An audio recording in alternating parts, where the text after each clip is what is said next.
ನಮಸ್ಕಾರ ವೀಕ್ಷಕರೇ, ನೀವು ನೋಡುತ್ತಿರುವುದು ನ್ಯೂಸ್ ಫೋರ್ ಕರ್ನಾಟಕ. ದಿನೇ ದಿನೇ ಹೆಚ್ಚುತ್ತಿರುವ ಹಣದುಬ್ಬರದಿಂದ ಸಂಕಷ್ಟದಲ್ಲಿದ್ದ ಲಕ್ಷಾಂತರ ಪಿಂಚಣಿದಾರರಿಗೆ ಕೇಂದ್ರ ಸರ್ಕಾರದಿಂದ ದೊಡ್ಡ ಮುಕ್ತಾಯದ ವರದಿ ಬಂದಿದೆ.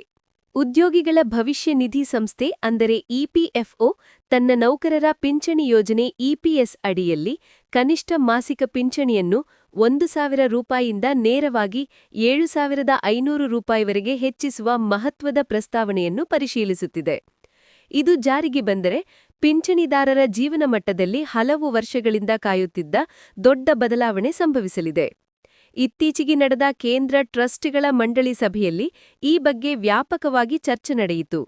ಸುಪ್ರೀಂ ಕೋರ್ಟಿನ ಹಿಂದಿನ ತೀರ್ಪು ಪಿಂಚಣಿದಾರರ ದೀರ್ಘಕಾಲದ ಬೇಡಿಕೆ ಮತ್ತು ಹಣದುಬ್ಬರದ ಪರಿಣಾಮ ಆಲ್ ಕಂಬೈನ್ ಆಗಿ ಪಿಂಚಣಿ ಹೆಚ್ಚಳ ಈಗ ಅನಿವಾರ್ಯವಾಗಿದೆ ಎಂಬ ಅಭಿಪ್ರಾಯ ವ್ಯಕ್ತವಾಗಿದೆ.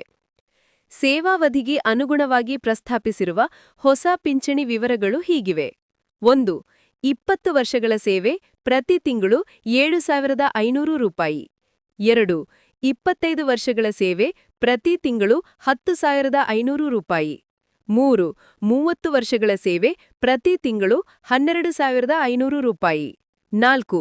35 ವರ್ಷಗಳು ಅಥವಾ ಹೆಚ್ಚು, ಪ್ರತಿ ತಿಂಗಳು 15,000 ರೂಪಾಯಿ.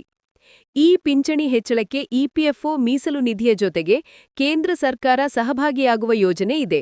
ಇದರಿಂದ ಸರ್ಕಾರಕ್ಕೆ ವರ್ಷಕ್ಕೆ ಹೆಚ್ಚಿನ ವೆಚ್ಚ ಬರುವುದಾದರೂ ನಿವೃತ್ತ ನೌಕರರಿಗೆ ಆರ್ಥಿಕ ಭದ್ರತೆ ಒದಗಿಸುವುದು ಮುಖ್ಯ ಗುರಿಯಾಗಿದೆ ಎಂದು ಕಾರ್ಮಿಕ ಸಚಿವಾಲಯ ಸ್ಪಷ್ಟಪಡಿಸಿದೆ.